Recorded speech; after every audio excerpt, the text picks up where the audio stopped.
Jeannie, is he just digging the hole deeper with each interview he does?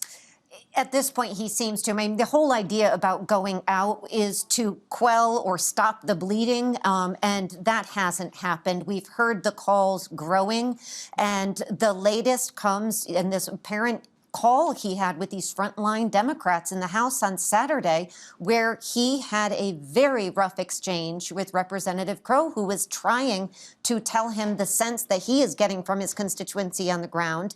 And Joe Biden shot back with some language that has now been reported and is raising even more questions as to whether the president is getting the information he needs to make a sound decision on this, which is the concern of these frontline Democrats.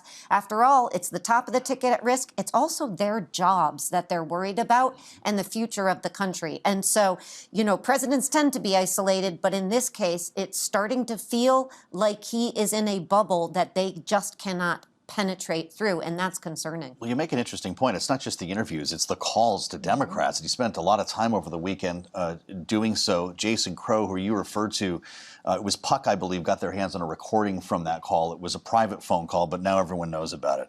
Quote, who thinks I'm not the most effective leader in the world on foreign policy, Joe Biden said. Tell me who the hell that is.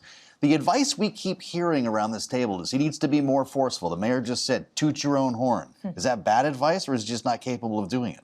Well, I think when you're talking to the people who are depending upon you to be a strong top of the ticket, and they are the frontline members, so they're at the most at risk of losing their election if the top of the ticket is weak. I don't think yelling at them about go out and talk more about me is exactly the right campaign strategy. And so, look, I think this is a cascading thing. I mean, look at what we're talking about here.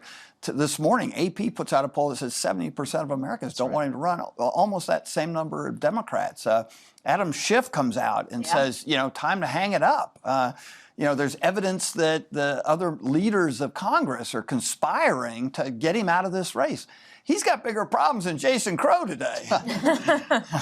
Well, when we think about Adam Schiff, Jeannie, knowing that he has a close relationship with Speaker Emerita Nancy Pelosi, if Schiff is now calling publicly for Biden to step out, does that mean that Pelosi may not be far behind? Would this have happened without her at least saying, okay, you can do it, if not outright directing it? It is such an important point you make, because I can't imagine there's a world in which Adam Schiff says this publicly without the approval, or at least going to Nancy Pelosi and talking to her about it. We also heard before the attempted assassination, Nancy Pelosi's language morph a bit. After the debate, she was very praiseworthy. After that, she said, we're going to let the president make his decision. So I think Schiff is coming out because he has spoken to Nancy Pelosi. You know, Nancy Pelosi is an institutionalist. She loves the House. She knows that this is a risk for their attempt to take back the House. They are inches away at this point, and they are deeply concerned if he is at the top of this ticket, they may never get there.